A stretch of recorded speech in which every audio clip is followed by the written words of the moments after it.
দামি শাড়ি পরার যখন অতই শখ, নিজের বরকে বলো না কিনে দিতে। সে মূলত তো নেই, ভিখারি কোথাকার। কি বলছিস তুই টিয়া? তুই যা, আমরা বোনের মতো।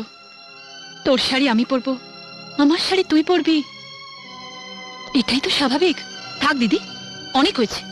আবার না বলে বসো তোমার বরকে আমি রাখবো, আমার বরকে তুমি রাখবে, সেটাও স্বাভাবিক। টিয়া, কি আবার চোখ রাঙানো?